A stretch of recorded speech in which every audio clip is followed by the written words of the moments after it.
This episode is brought to you by Progressive Insurance. Do you ever think about switching insurance companies to see if you could save some cash? Progressive makes it easy. Just drop in some details about yourself and see if you're eligible to save money when you bundle your home and auto policies. The process only takes minutes, and it could mean hundreds more in your pocket. Visit Progressive.com after this episode to see if you could save. Progressive Casualty Insurance Company and Affiliates. Potential savings will vary. Not available in all states. Hello, everyone, and welcome into today's edition of the Royals Rundown podcast presented by Royals Review. I am Jacob Milham, joined as usual by the one and only Jeremy Greco. Jeremy, happy Sunday, and unfortunately, holiday has come to an end, hasn't it? Yes, my summer holiday has come to an end. I have to go back to work tomorrow, but the Royals, most of them get the next few days off, so I'm sure they're pretty excited about that. I'm sure they are. And unfortunately for most Royals fans out there, it is a merciful break is how I would put it. We will talk about the Royals heading into the All-Star break, but of course, front and center is going to be the MLB Draft, which is finishing up as we speak. But before we get too deep into it, you can stay up to date on all these things and much, much more over at royalsreview.com. Go join the comment community over there. You can also just chat with other Royals fans in the threads. I truth be told, I haven't checked out the draft thread from day one. I am sure that was a very volatile conversation going on at the website once 6 overall came in. I took a quick glance at it and then decided I didn't need to spend a lot of time there. Yeah. Yeah, it's an unfortunate part, but you can get through the pain of being a Royals fan together at royalsreview.com. You're listening to this podcast, so I know you've got a curious mind. Here's a helpful fact you may not know yet. Drivers who switch and save with Progressive save over $900 on average. Pop over to Progressive.com, answer some questions, and you'll get a quick quote with discounts that are easy to come by. In fact, 99% of their auto customers earn at least one discount. Visit Progressive.com and see if you can enjoy a little cash back. Progressive Casualty Insurance Company and Affiliates. National average 12-month savings of $946 by new customers surveyed who saved with Progressive between June 2024 and May 2025. Potential savings will vary. So highly suggest you go check it out. And make sure you subscribe and follow us wherever you're listening to us at. I mean, we're here 2 times a week at the very least. We have some bonus episodes, but we're here to keep you abreast of everything that's going on with the Royals. Just subscribe or follow wherever you're listening and make sure you never miss another episode. All right, Jeremy. So let me go ahead and touch on the major league product real quick before we start talking about the draft reaction. I mean, there's not a ton to talk about when it comes to the Royals right now. As we're recording, they're in the bottom of the 6th inning against the Baltimore Orioles. They're losing. They've already made sure that they're not going to reach 40 wins by the time the All-Star break comes around. They're also not going to reach 60 losses, but that's not the balance you want to be striking when you are the Kansas City Royals. They've been so streaky in recent weeks. I mean, we were talking about them winning a home series, and meanwhile, they're facing losing their 5th consecutive game, and it's been very one-sided. It feels like, Noah Cameron, he got a ton of strikeouts, sure. He got you 7 innings, sure, but also most of the runs were charged to him. Seth Lugo today has not looked very sharp. A lot of these starting pitchers that we've leaned on in not only recent starts, not only recent months, but recent years. I don't know. They looked a little checked out. If I think that's the best way to put it. Seth Lugo is a prime case study number 1 of why the Royals should trade Michael Wacha at the deadline this year. Last year, the Royals everyone was like, are they going to trade Seth Lugo? And the Royals said, no, we're going to sign him to an extension.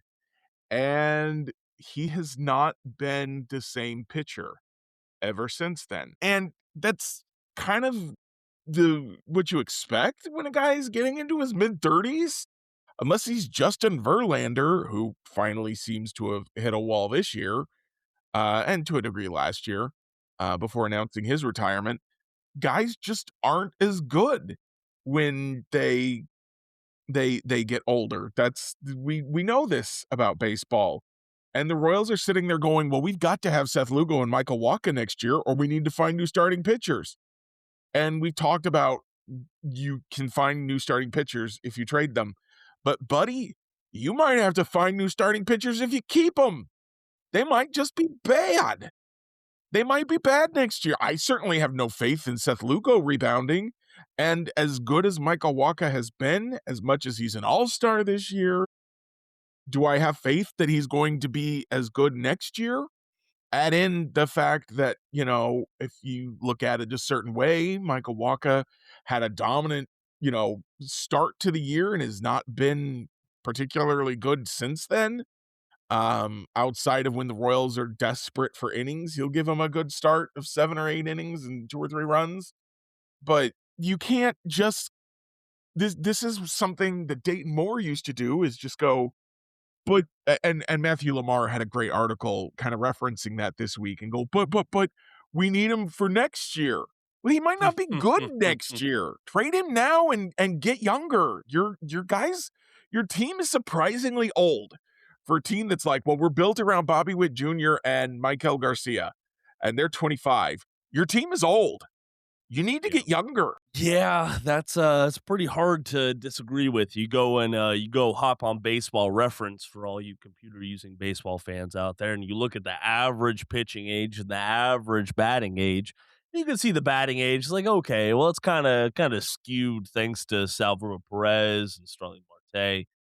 Pitching age, Royals are pretty old on that side right now.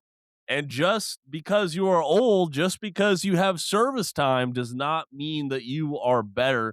And Matt Strom is a prime case for that. He was the guy who surrendered the go-ahead runs on Friday night as he celebrated hitting 10 years of service time. As we're sitting here recording, it's been a blow-up performance from him so far against the Orioles, only recording 1 out, but yet 4 earned runs and 2 balks. Like, it is, if you weren't already convinced that the Matt Strom for Jonathan Bolin trade was a failure on the Royals end, I feel like the past series has been like, it's pretty hard to ignore. Matt Strom is just absolutely terrible for the Royals in 2026. And he has moved on from being well, maybe if you squint, maybe the Royals can trade him, to now this is an albatross sort of guy who I don't want to see wearing a Royals uniform at all, but he's probably going to be wearing it because the Royals are losing. The Royals can't trade him. Well, Royals just need relief bodies in the bullpen, right, Jeremy?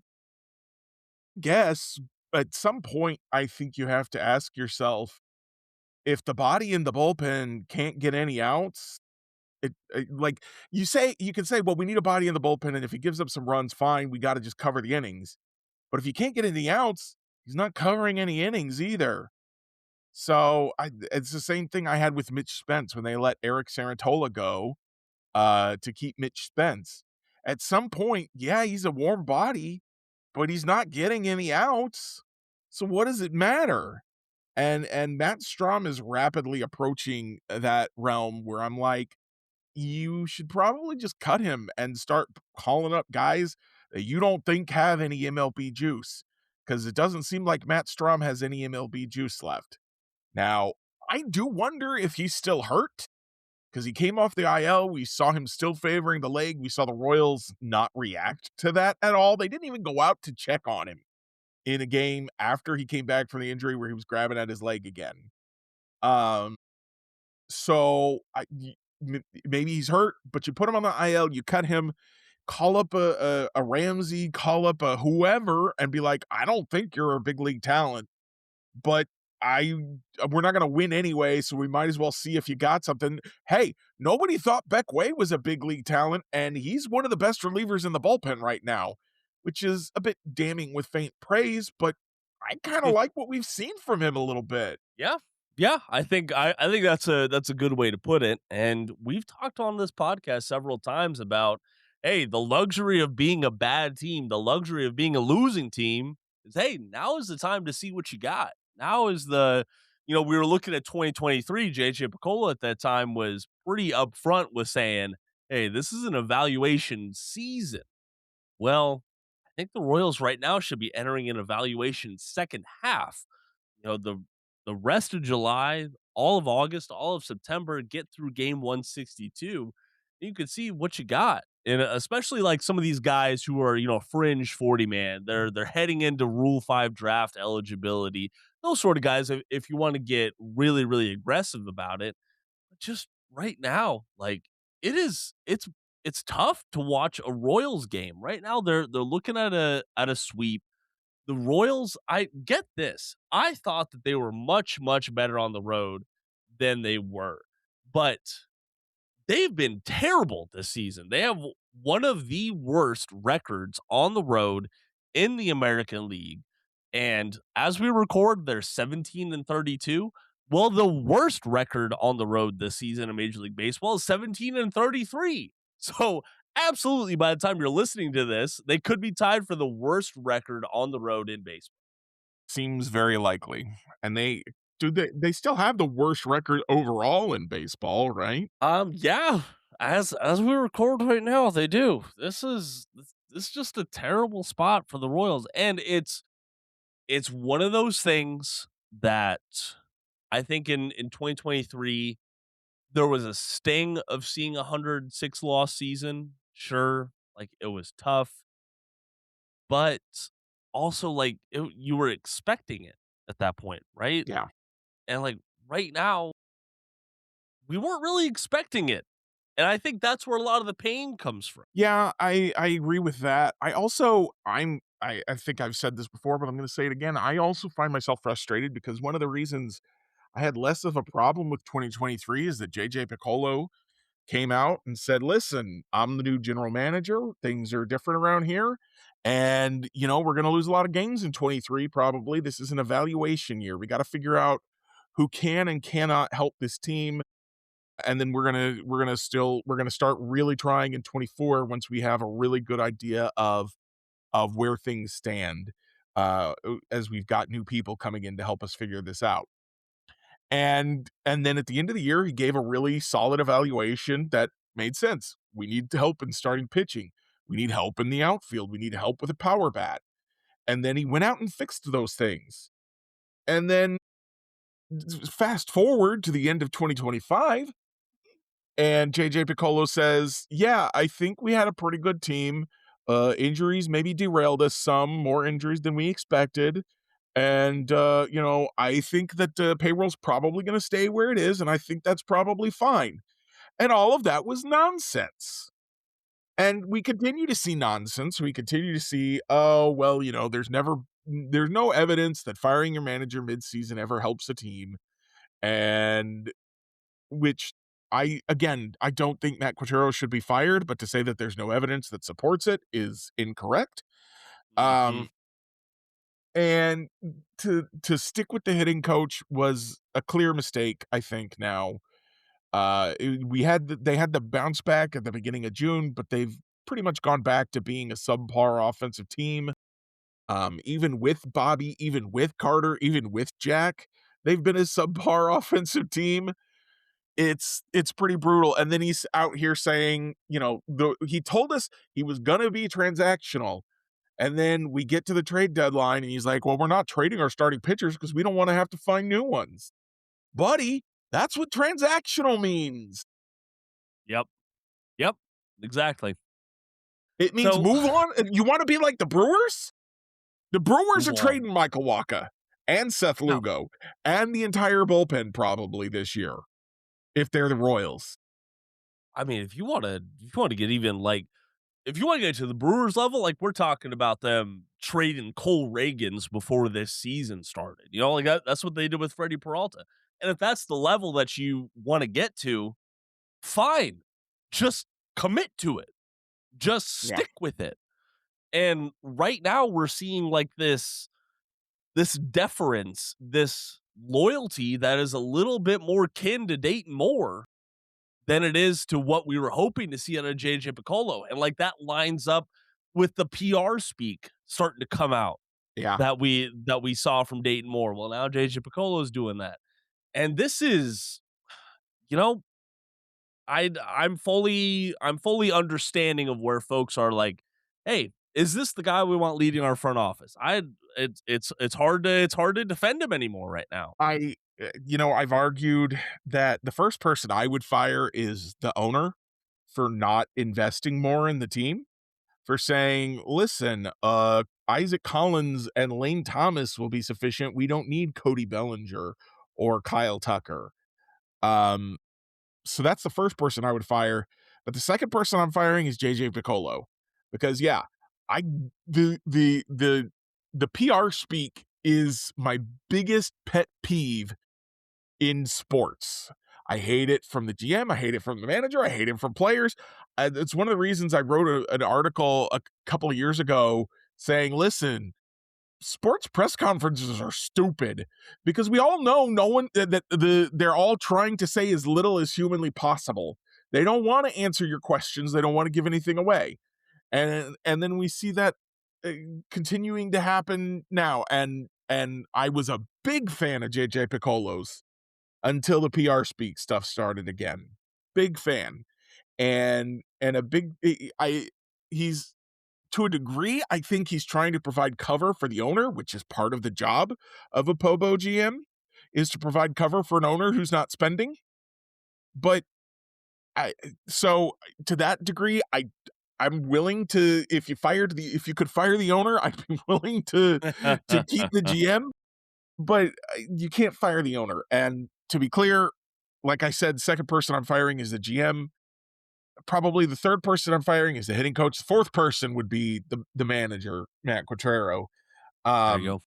But I don't think firing anyone after the owner actually fixes anything, because I think whoever John Sherman or JJ Piccolo brings in to fill any of those roles, you're moving deck chairs on the Titanic, because you weren't spending, and without spending, you're trapped into what you can and cannot do.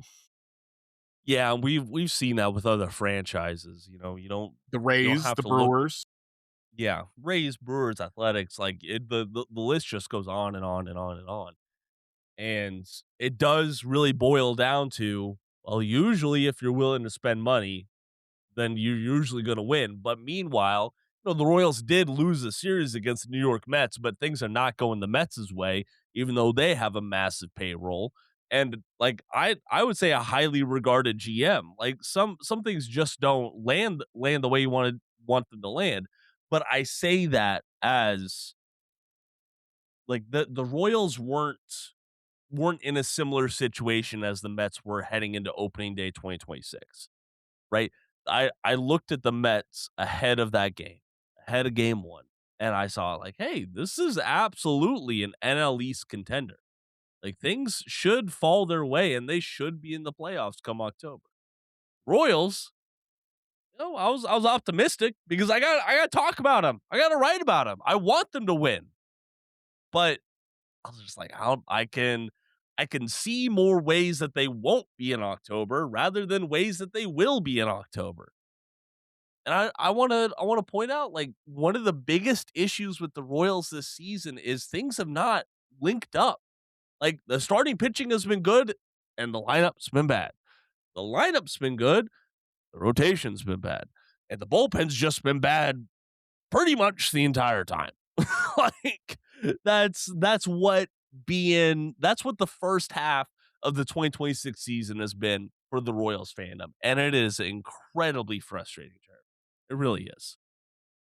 I think the issue here is, I think the Royals and the Mets actually have the same problem of there's no top end talent at the top of their minor leagues, except the Mets at least had Carson Bench come up this year. Yeah.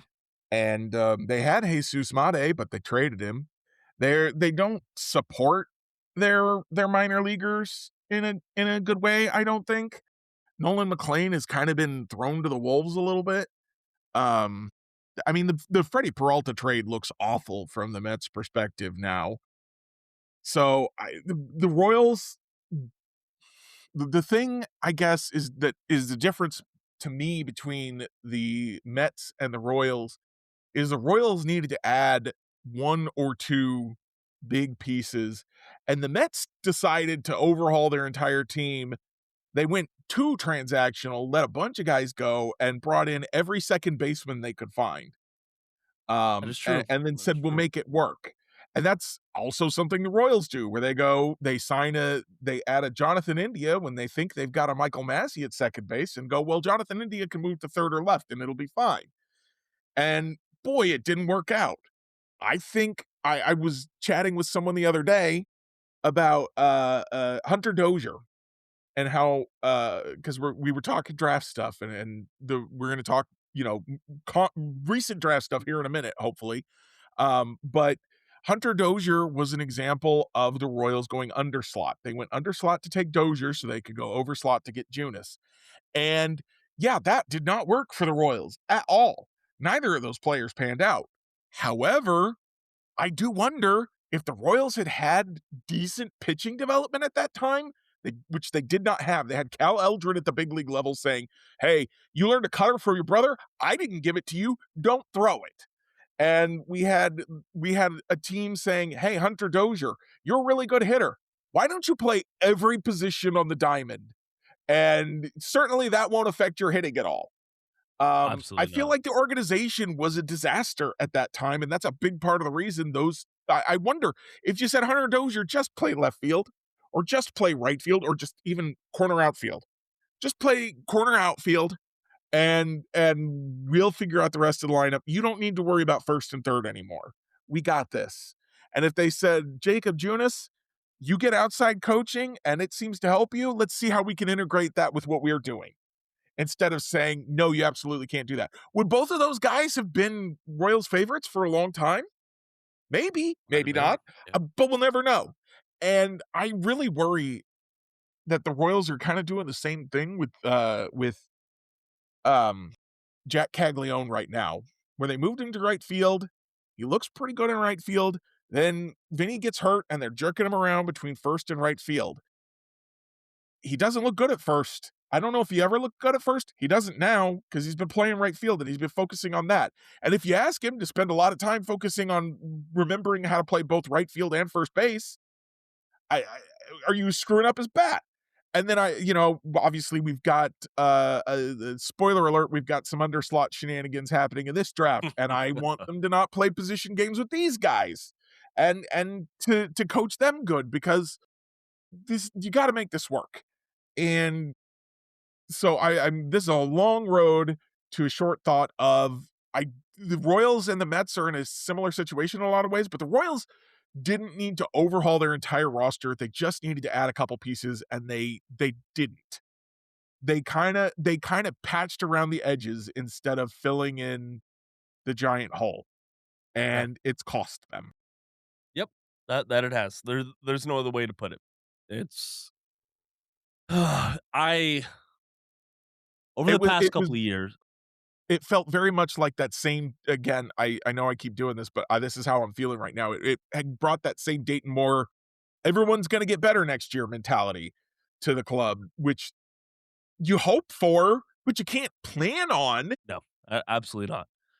And like, this is the first time in the past couple of years where I'm saying like, oh, thank goodness we're at the All-Star break. Oh, thank goodness. Like, I can trust the Royals at least will be taking a break, and it will be a break of losing. Like, that's just where we're at. As we started recording, the Royals were tied up with the Orioles 2-2. Now, as we're not even at the midway mark of this episode, they're losing 7-2. Like, this is just what the Royal season has been. And it's so frustrating. And that rolls over into the 2026 MLB Draft, which started on Saturday. And, we talked about it a little bit on Thursday. We've been kind of sporadically talking about it before. And the Royals, I would say, really had the first surprise of the first round. picks and going with Zion Rose at 6th overall. Now, before we get any further into this conversation, I want to say congratulations to Zion. Congratulations to every other player in the Royals draft class that has been selected, because this is years of hard work. This is a lot of hopes and dreams and effort going into being selected by an MLB team. It's certainly not easy to do. And I know, oh, the real work's ahead. They have to still make their MLB debut. Yeah, they freaking know that too. Okay. But this is an important step on that journey. So congratulations all to them. Now, Jeremy, curse Jake. warning. What the fuck are we doing drafting Zion Rose at 6th overall? Like, I think that was the Royals fan base's reaction Yeah. to seeing this. Because, okay, number one, there's a draft person that I'm going to be talking about a lot for the next, I would say, 10 minutes or so. That is a one Joe Doyle of Overslot. Now, I'm going to talk about him right now for one reason, not related to Zion Rose. That is because Mr. Doyle tweeted out after the 5th overall pick was in that, hey, the Royals are selecting Eric Booth Jr., a prep outfielder. Well, like, okay, you know what? This is an appropriate spot to be selecting Booth. Like, am I a super big? He's not the only one who had that, by the way. Eric Longenhagen had that in the Fangraphs chat too. So personally, I think that Eric got it from Joe. Could be. That's what I think. I'm pretty sure Eric was like at the draft, so I think he was. The way he described it was that he heard Eric Booth, and then like a minute later, he's like, okay, maybe not. Actually, hang on. All that to say, we're sitting there in the Royals Review Slack. Oh man, Eric Booth. Okay, like, well, here's what to like about him. Here's what not to like about him. Here's what the Royals can do. Yada yada yada. Maybe 3 minutes later, hey, I just refreshed the MLB Draft tracker on the app, and it says that they drafted Zion Rose. Is this for real? That was my reaction, because I'm sitting there on the ship, and I don't have the broadcast in front of me. I don't have any TV. I just have what's on my phone, and I'm astounded. I'm shocked, because what the hell is this approach? You could say Derek Curiel at 5th overall was like the first underslot pick. Oh, okay, whatever. But Rose is unequivocally the first underslot of this draft. And it happens after we have heard, like, oh, Jacob Lombard to the Royals might be the way they want to go. That might, if Lombard falls to them. They've really been in on Lombard.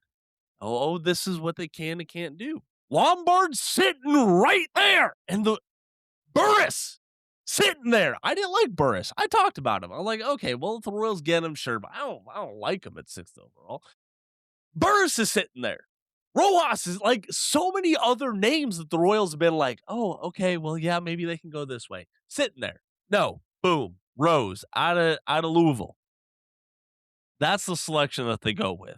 Now, I want to reiterate this. Sounds like a great guy. Sounds like a player that will work hard and make the most of his tools. Jeremy, once again, seems like this franchise has overthought their position in the draft and made more work for them rather than just saying, hey, this guy has fallen to us. Let's make the most of it. I don't know how else to describe it, Jeremy. I'm just frustrated. Let me take you on a journey of my feelings about the Zion Rose pick. All right, let's hear it. So I saw Eric Booth. I didn't like Eric Booth. I liked Drew Burris. So we already know that you and I are in disagreement over here. And we also know I don't know anything about the draft, except I was right about JJ Weatherholt. Yes, you were. And Kyle Teal, actually, And for Kyle whatever Teal. that's worth. But I saw Zion, and then I saw Zion Rose, and I went, crap. They're playing underslot games. I don't know who that is. I just know that means they're going underslot because I don't know who that is. And I was upset. And I allowed myself to snowball because everyone else was upset. Now, I'm going to set aside everything Joe Boyle said about Zion Rose because I know you took a lot of issue with some of the things Joe has said about Zion Rose. I'm going to go to what Keith Law said about Zion Rose. Okay. Because Keith Law, he's as far as I can tell, he's the guy. He's the guy you go to when you want to know the draft. You go to Keith Law. And Keith Law says that Zion Rose might be the best pure hitter in the draft. And everything I see stats wise tells me this is a guy who's gonna make contact with the dang ball. He knows how to swing the bat, and he's not got a lot of swing and miss in his game. He's got a little chase, but he's got some thump, and he's got some contact ability. I like that. The reason I liked Burris was because I wanted a college player with a hit tool. Zion Rose is a college player with a hit tool. Keith Law also said, mocked him, I think, going 25th overall originally. But he also said that if Rose had been healthy all year, he'd have been top 15 somewhere. So the Royals went over slot. I also, because I had never heard of Zion Rose, I went to the Frank Mazzucato pick ahead of the Royals getting, who did they take after they took Mazzucato? I forget. Kudrna. Carter Jensen was the underslot guy that they got because of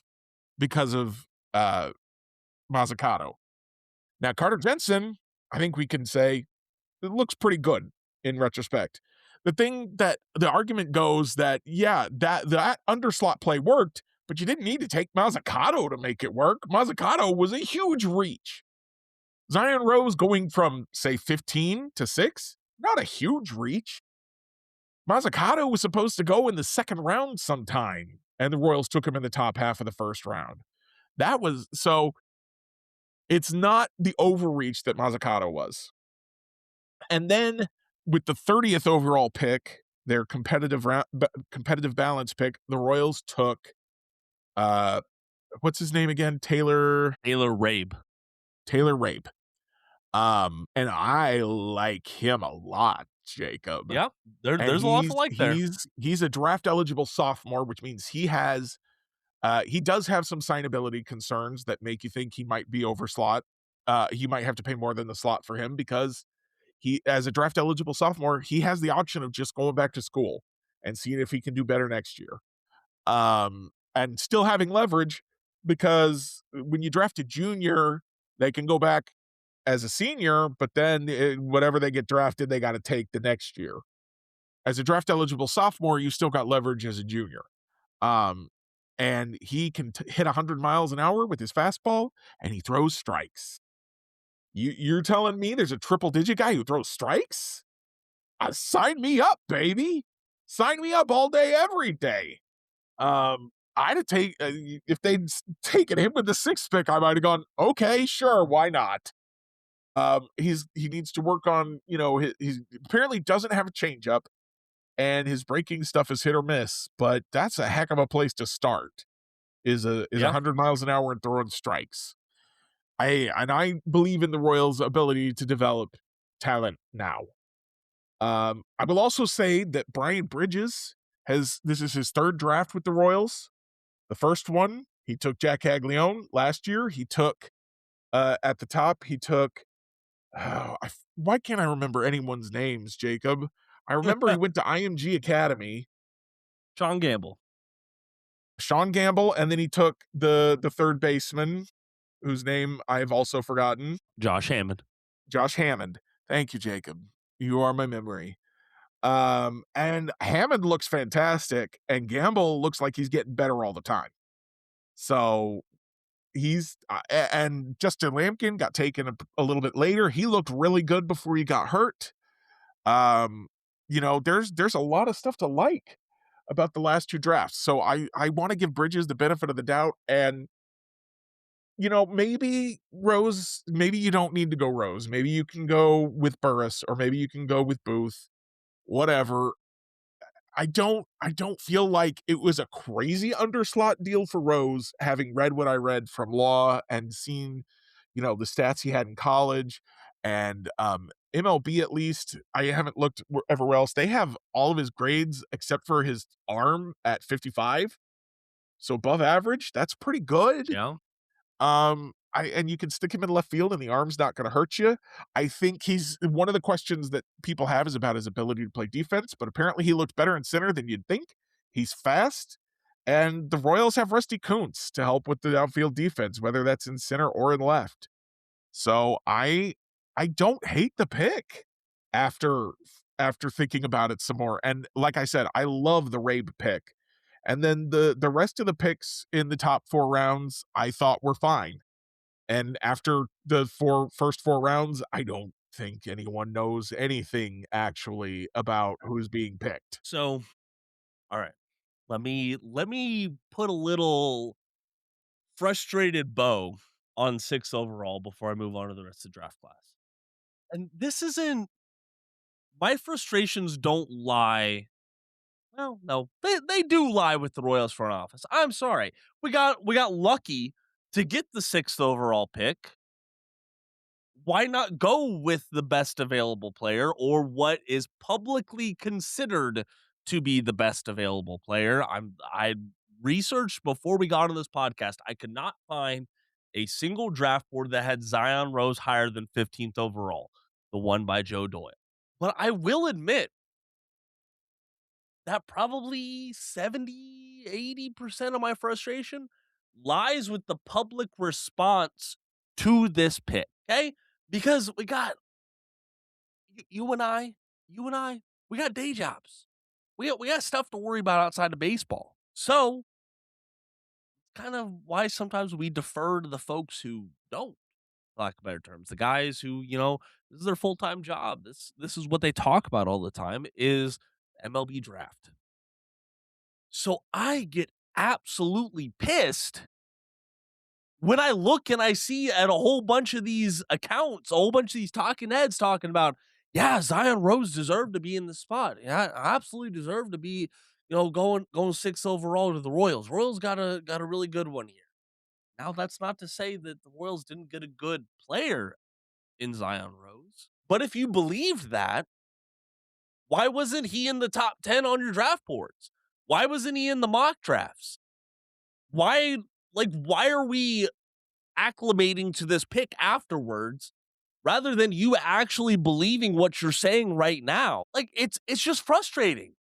It really is. And like Joe Doyle, I challenged him on it on Twitter. If you follow the Royals Rundown podcast, well, Joe had his tweet about Zion Rose. And I asked a simple question. If he belonged in the top 10 picks, why was he 15th on your board? I feel like that's straightforward. Like, hey, I'm not challenging. I'm not saying like you're a shit evaluator.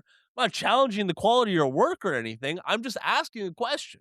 Joe's response: can you find a single board where he was ranked higher? I'm not saying he was the best player on the board, but for the price and assuming the right player development direction, he fits here. Okay, cool.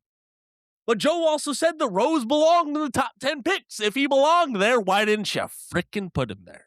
Not to defend Joe Doyle too much, but one of the things I did hear more than once was that there's not a lot to separate the college outfielders once you got past the first 3 to 5 picks. So if Zion Rose and Drew Burris are basically the same guy, then Zion Rose, and you could give Zion Rose less, I feel like that makes a lot of sense. Wasn't that much separating them, then why was Rose consistently below Burris? Why was he consistently below Gracia? Well, like, it's again, not to defend too much, but because of the injury, he didn't play the whole season. Okay, that should absolutely affect your draft value. He was affected with multiple injuries this year. It did affect his draft value, and that's why everyone had him lower. But if if your team's evaluators believe that, and like Keith Law said, if he hadn't been injured, Keith Law thinks he would have been a top 15 guy, somewhere in the top 15.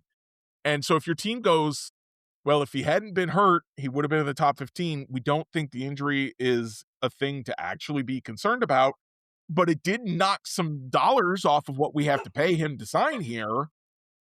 Then I think that's a really canny move by the front office, potentially. None of this is to say that you're wrong to not like the Zion Rose pick. I just don't think it's cut and dry that it's a bad pick. I think there are arguments to be made. And I think we've both made those arguments. So, you know, I know that you're hoping I'm right. I'm certainly hoping I'm right. And I feel like there is absolutely, I feel like half of the alternate universes are going the other way, where you're like, yeah, this Zion Rose pick isn't bad, and I'm like, I hate it so much I'm gonna scream. This is more or less irrelevant, but hey, I put in the effort, so I want to throw it out there. I went to the Zoom press conference with Zion this morning, and first of all, he's clearly been well trained to speak to the media, so kudos to that. But also the one kind of interesting tidbit I felt like I got from that, because as I've said, I do think press conferences with athletes are mostly pointless. But you can sometimes find some diamonds in the rough there. Is he talked about how much he loved catching. He was a catcher in high school. And how he liked being involved and liked being able to contribute to the win. And he didn't think he was going to like the outfield. But once he moved to the outfield, and one of the reasons he went to Louisville, he didn't get drafted out of high school because he said, I'm going to Louisville. And everyone went, okay, bud, you do what you got to do. And the reason he went to Louisville was to get good coaching in the outfield. He name dropped their outfield coach. I don't remember it off the top of my head, unfortunately. But that's why he went there. And he said, once I got there and I learned, you know, you're still super engaged as an outfielder, or at least you're supposed to be. I think we saw perhaps that Tyler Tolbert was not super engaged as a right fielder during the Little League home run the other day. There's a lot of stuff. And I remember, you know, playing right field in Little League, learning, oh, hey, I'm supposed to go back up first base on every single play. Insurance isn't one size fits all. That's why drivers have enjoyed Progressive's Name Your Price tool for years now. With the Name Your Price tool, you tell them what you want to pay, and they'll show you options that fit your budget. So whether you're picking out your first policy or just looking for something that works better for you and your family, they make it easy to see your options. Visit Progressive.com. Find a rate that works for you with the Name Your Price tool. Progressive Casualty Insurance Company and Affiliates. Price and coverage match limited by state law. What would you do if your online store converted 36% more shoppers? You could take 36% more vacation. Another pina colada? Yes, please. Open a new retail location with 36% more square feet. Fantastic. Hire 36% more help. You're hired and you're hired. Shopify has the world's best converting checkout, up to 36% better than other e-commerce platforms. What you do with those extra sales is up to you. Switch to Shopify today at shopify.com/listen and get a $1 trial. Shopify.com/listen. On the infield, you think, oh, it's a ground ball, I don't need to do anything. Nope.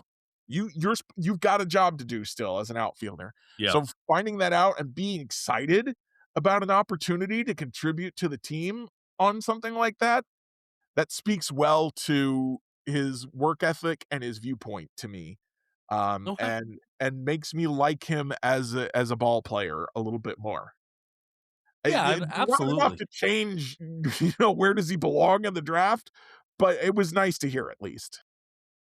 Yeah, and like that is something that I want to triple down on here. Like, anything that I have said is not to decry the fact that that Zion Rose is a Royals prospect now. I don't like I think there are things to like about his prospect profile. And it sounds like he, you know, has a very cerebral approach to the game. Sounds like he has a high work ethic. All those things are things that I can very much appreciate. And you know what? I'm just talking on a public evaluation scale. There is a whole side of this that just isn't known to the public. And that's, you know, namely the interviews and some other testing behind the scenes. And maybe he just really wowed teams, namely the Royals, in that sense. And hey, good on him if that's the case. The whole kind of, for lack of better terms, bitching and moaning about him going at 6th overall is just because of what we know from a public aspect, and that it was 6th overall. I do feel like I have to remind everyone, not you, but other people who are listening, the MLB draft is very different from the NFL draft. In the NFL draft, you take the best player available. Because you don't have slot games. There are no slot bonuses. There's no bonus pools for signing players. In MLB drafts, because of the way they've set this up, and maybe they'll change this in the next CBA. I wouldn't hate that. Depending on how they did it.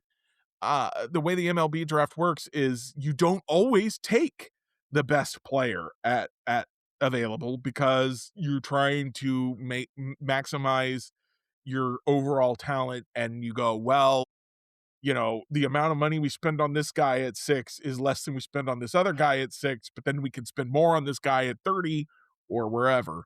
And I will say, whether the Royals admit it or not, the word on the street is that both Rose and Rabe are supposed to be fast movers.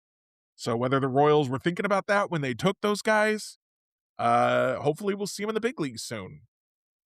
We can sure use the help. So as we sit here and record, there are multiple top 100 draft prospects who are still undrafted, but we're sitting here talking while they're in the 12th round. Like, most of those guys, they're not getting drafted because of their college commitments. That's usually what's making them just not even worth touching on to major league teams.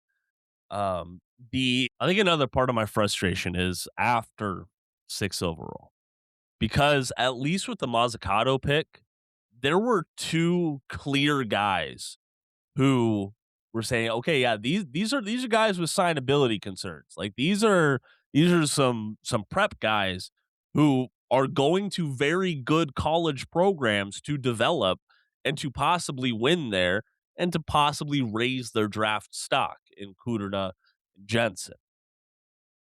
I know Rabe has some signability concerns, but I think his are a little overstated. He wasn't the only one, though. They had another guy that they drafted yesterday who had signability concerns, didn't they? Like Jack Slightom going to Cincinnati? Like, that's nothing about his profile to me screams, hey, this is a guy who thinks that he can go higher than 56th overall. Or Max Yield out of West Virginia. Dominic Batista, not even considered to be a top 200 prospect by outlets, coming out of Illinois high school. Like, none of the guys that they have drafted since Rose at 6th overall scream, hey, these are guys that we really have to overpay for. These are the guys that we really have to give them over slot deals. I think there's a bunch of guys that they will have to go slightly over slot for, and thankfully them selecting Rose at 6th overall will give them the budget to do so. But I don't know. I don't wonder. I very much believe that the Royals draft war room overthought 6th overall. They thought that they had a path forward to make the most of it, and it never materialized. That's what I think right now. It's possible.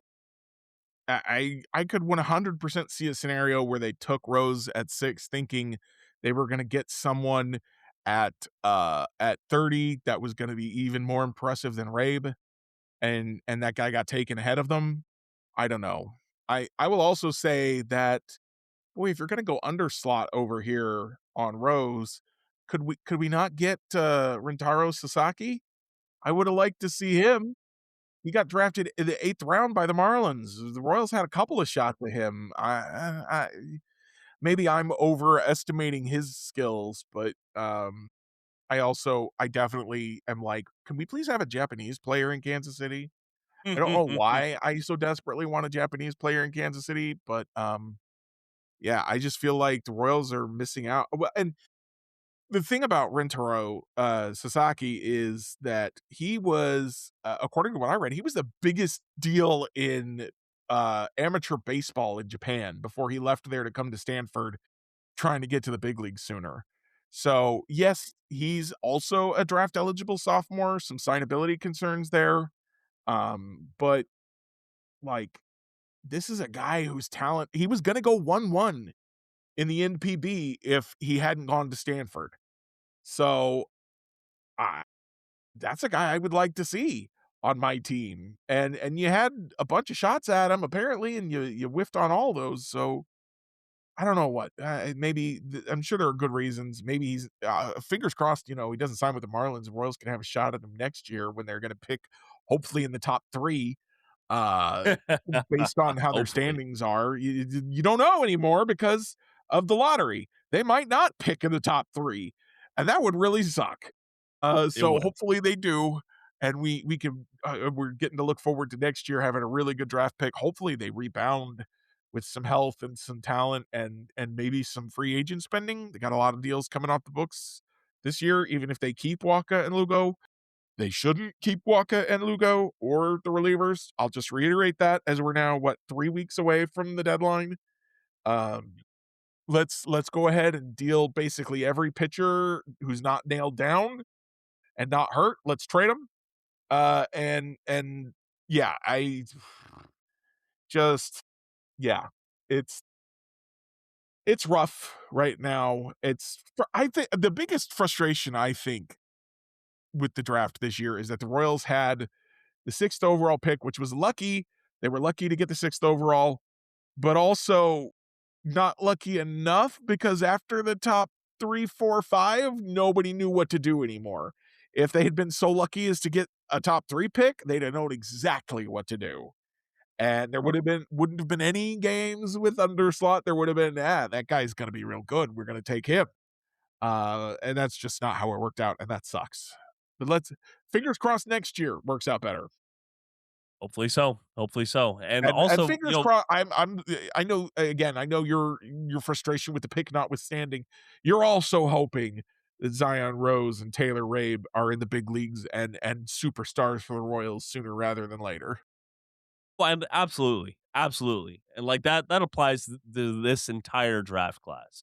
Like there's nothing that, tells me that these guys aren't deserving of being MLB prospects. It's more so just semantics, if you will, about where they were selected at. There are some other baseball things with the capital B that you wanted to talk about on today's podcast. What are those things for our listeners out there? I just wanted to highlight real quick. First of all, should I go positive or negative first, Jacob? What do you think? Let's start off with positive. Let's start right. there. So Eduardo Valencia, you've probably never heard of him. He was a 25-year-old in the Detroit Tigers farm system playing at Double-A. He's a catcher, so you keep him around because you always need catchers. You need almost as many catchers as you do pitchers because somebody's got to catch all those pitchers. But he was not a real prospect. And then last year, he found his power swing. And then he got to AAA this year, and he was thumping the ball again. So just kind of out of nowhere, he went from a non-prospect to a guy that the Tigers called up last week. And he when Dylan Dingler got hurt, I think it was Dingler, and he wasn't even playing originally. Taylor Rogers was getting the majority of the playing time, as you would expect. Taylor Rogers was already on the big league roster. Obviously, you trust him more than Valencia. But he got to pinch hit for Kerry Carpenter against a lefty, and he slugged a home run in his first MLB at bat. And he went on to have a pretty good game. He had another home run since then in 2 games. But the post game press conference he gave as a Venezuelan who, there's a lot of bad stuff happening with Venezuela, the earthquakes and everything. He was so excited to be in the big leagues and so thankful for the opportunity and just wanted to represent his country and represent his family and his organization.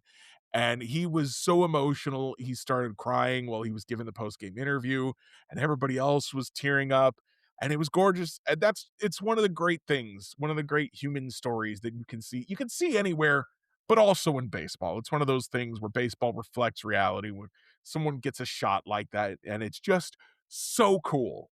It's just so cool. Absolutely. So on that note, what's the negative? negative, but more funny, I think, than the negative.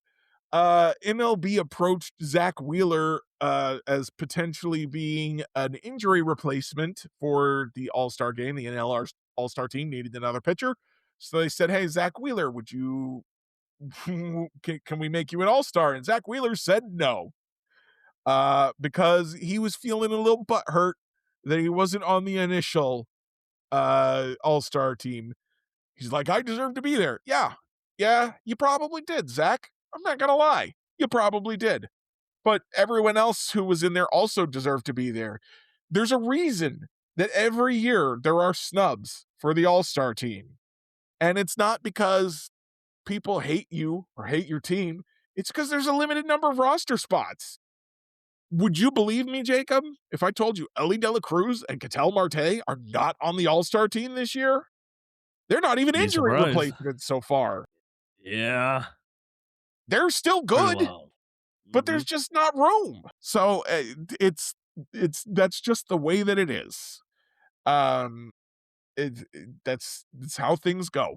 You can't always be the first guy on the team, and it's a little childish, I think, and in a way very Phillies for a guy to get an All-Star invite and go, well, no, you didn't send me the correct All-Star invite, so I'm not participating. Yeah. And then to make it public.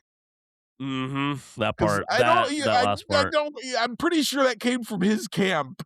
MLB certainly doesn't want to leak that kind of thing. Makes everybody look bad. But Zach Wheeler, I think, was trying to make MLB look bad for not picking him sooner and being like, these are my principles. Buddy, those aren't your principles. That's just being butthurt. Yep. That's a good way to put it. Bobby Witt Jr. wasn't the starter at shortstop for the last 2 years. Talk about snubbing. Talk about a guy who, if he had principles about whether he deserved blah, blah, blah, you could say, no way, Jose. Bobby Witt Jr. showed up and he did his time. And now he's the starter this year like he should be. Hey, this is the way to do things. Yes, it is. So I will continue to laugh at the Phillies Phillying. Yeah. They tend to, what's the word? They tend to big time a lot. Yeah. That's how it tends to go. Just a reminder for you folks out there over what is going on this week. There are several little events with All-Star Week. Like right now is the MLB X 3-on-3 event, which is kind of cool. Takes a MLB veteran, retired player, of course, an AUSL player, and then kind of someone of fame, and puts them in a baseball competition. It's a little interesting. If you got time, tune into it. But the two big things that are left on the calendar right now, Home Run Derby is on Monday night at 7 p.m. Kauffman Standard Time. If you have Netflix, go and tune in and cheer on Jack Caglione. Yeah, who's getting some bad practice in. Jacob. Yes, we do. Finally, last night we got, so it's going to be Jack Caglione, Junior Caminero, Ben Rice, Jordan Walker, Kyle Schwarber, Bryce Harper, couple of Phillies for Philadelphia. Hey, reminds me of Billy Butler not getting in 2012. Yeah. I think he would get in if they did it again this year. Munetaka Murakami just came off the IL in time to do the Home Run Derby. And I'm forgetting one guy. Who am I forgetting, Jacob? I'm pulling it up right now. So let me run. No. Oh, Wilson Contreras is who you're forgetting, Jeremy. Of course I'm forgetting Wilson Contreras. I don't believe in his power. So, Jacob, want to play a little prediction game? Yeah, let's hear it. Of course, MLB has their prediction game. MLB The Show has a similar prediction game. No stakes for this one because this is just kind of off the cuff. But who wins the Derby, Jacob? You're not Jack. You're Jake. I am Jacob. Jacob. Man, you know what? I'm gonna say for all you Southside fans out there, it is Mooney time, baby. I think it is Munetake Murakami, who is, he is. So here's the thing: if you go and you look up some of the season stats so far for the 2026 season, and I remember when we were talking about the home run derby, I think when we were predicting who was going to be in it about a week ago, I went and sorted things by home run in the league. I was like, okay, 76. Okay. Like it was like 70s, 80s for the numbers of games. I get out to number 47. Like only 47 games played, but yet he's like top 5 for home runs. It was Murakami. Like he's been hurt so long, it's easy to forget about him. But holy smokes, he was lighting the radar gun on fire with his exit velocities. And I'm sorry, the power was never a question. It was the chase. So if you're telling me you're up there throwing lollipops to the guy, I think he's going to be put in the third deck there in Citizens Bank Field more often, or Park, excuse me, Citizens Bank Park more often than not. So I like his chances to win. Picking Jack, but you know me, I like to manifest these things. I think there's a clear top 4. I think it's Mooney, Caminero, Jack, and Schwarber. I think are the clear top 4. I think Harper is not the slugger he once was. He's still a slugger, but he's not the slugger he once was. Wilson Contreras, I've badmouthed him enough. He's good. He's a very good hitter this year, but he's not at the same level of slug as these other guys. Jordan Walker, I like him a lot. No. And Ben Rice, I love Ben Rice, the player. I don't like him playing for the Yankees, but I love Ben Rice, the player. I'm sorry, bud. You'd fall just outside the S tier for me. So next prediction, Jacob. Who has the longest bomb? Last year it was O'Neal Cruz, 513 feet. One's gonna be hard to outdo. I'll say Jack here. I'll say Jack. I'll try to manifest. Yeah, is that the only correct answer in your mind? Homer pick. I think it's Jack. The only person who's got comparable exit velos to O'Neal Cruz that's in the Derby is Jack. Yeah, that's true. And I thought O'Neal Cruz was the runaway favorite for, as soon as O'Neal Cruz announced for the Derby last year, I plugged him in as the longest home run. Didn't even need to look at who the other 7 guys were. So I think Jack is the correct pick. All right, finally, who hits the most home runs over the course of the Derby? I think that is Murakami. All right. I think that makes sense. If I wasn't being a homer, I might pick Schwarber, but I'm going to pick Jack. Okay. There you go. Schwarber, the thing. So remember, they changed the rules this year, so it's not timed; it's number of swings. And Schwarber, to me, I just remember the home run swing off at the end of the All-Star game last year when he hit 3 home runs in 3 swings. Like if you're limiting it to a number of swings, Schwarber is a safe bet. I feel like, but I think Jack is also a safe bet.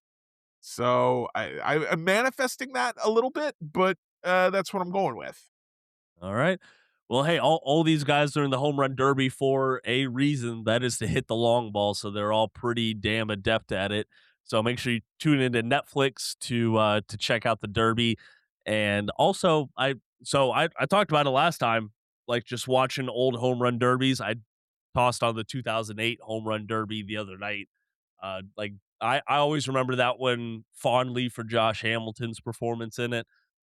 So if you just want to go and watch like the 2021 Derby with Salvi in it or the 2024 Derby with Bobby in it, you can go tune that on Netflix. And then Tuesday evening is the actual All-Star game itself. You will have Bobby Witt Jr. and Michael Wacha representing the Kansas City Royals. Jeremy, do you have a prediction for who you think is going to win between the NL and AL for the All-Star game? It's got to be the NL. You think so? I would favor the NL. Dominated the AL all year long. The AL looks like a trash fire, even when they're playing each other. Yeah. Well, don't worry. The biggest trash fire in all of baseball, as we're recording right now, is the Kansas City Royals, who just lost 8-2 against the Baltimore Orioles. Right now, have the worst winning percentage in all of baseball. So, congratulations, Kansas City Royals. If you're going to be bad, be the best at being bad. All right, Go get Jeremy. that number 1 pick, baby. Yeah, at least. And pick someone better than Luke Hojaver, for goodness sakes. Yeah, let's try to improve upon that history. All right, Jeremy, you ready for reviews? I reckon. All right, sounds like a plan. Let me go and lead off here because I got an easy one. I was on the ship yesterday, like I said, so had a little bit of downtime to watch a movie in the evening, and I wanted something that I'd never seen before, and kind of didn't know a whole lot going into it. So I picked a 2004 movie called Mind Hunters. Heard It of that. is yeah, it's so I was like, "Oh, you know what? This has Val Kilmer in it. Oh, this has LL Cool J in it. Okay, well, I know some of these faces at least. Maybe there's something here." I mean, that And cast truth be right there sounds promising. oh yeah, very, very, very, very. I Especially in love the Val early Kilmer 2000s. and LL Cool J. I really like Val Well, Kilmer. I LL Cool J is realized a little hit and miss. when you said LL Cool J, I was thinking Cuba Gooding Jr., who is not LL Ah, Cool J. nope. But LL Cool J's fine. Val Kilmer's Eh, terrific. yeah, I really like Val Kilmer. And honestly, so the premise itself was really good. And like this is a good way to summarize it. In the film, a group of FBI profilers in training are tasked with tracking a serial killer to pass their exam, but they find themselves targeted by an actual killer. And it's on an island, and it's like some sort of maintained island that actually has like equipment and stuff like that. So they have guns, they got investigative stuff and stuff like that. And it's like, who among us is the killer? And the premise is really good. The ending is a little like okay, it's a little weak, but that it is what it is. Like how twisty can you get it when you already have like a set group of people who can be the killer? There's only so many twisty. But the fact is, like, it was a Miramax film. It was a Dimensions film, of a Final Destination fame. The execution is very sloppy. Some of the writing is really cringe. The pacing is terrible, and it's like I love the premise. I really do. I think this is like something that if they said, "Hey, we want to revisit this film," I wouldn't be opposed to it. Just I need a different director and I need a different writer. Because some of the acting was really over the top at points, and it just made the whole thing seem a little hokey. And like this was definitely a setup where you could say, okay, this is a very intimate film. This is like something that all these people know each other, and one of them has decided to start killing each other. Like, why is that? And it's just very surface level. I would not suggest you watch this movie. All I right. I absolutely would not. I felt like it was a waste of time, and I'm hoping to save someone out there 2 hours of their life. Jeremy, over to you. Real quick, I just want to shout out MLB The Show All-Star content for not being as cool as I was hoping. Michael Wacha Mhm. hasn't made his way into the game yet. I always find it frustrating that they don't get every All-Star. I think they're planning to get every All-Star, so hopefully he's going to show up. I also noticed Taylor Rabe isn't at least in the initial drop of the draft guys. So that is disappointing. They've decided to institute a new kind of card.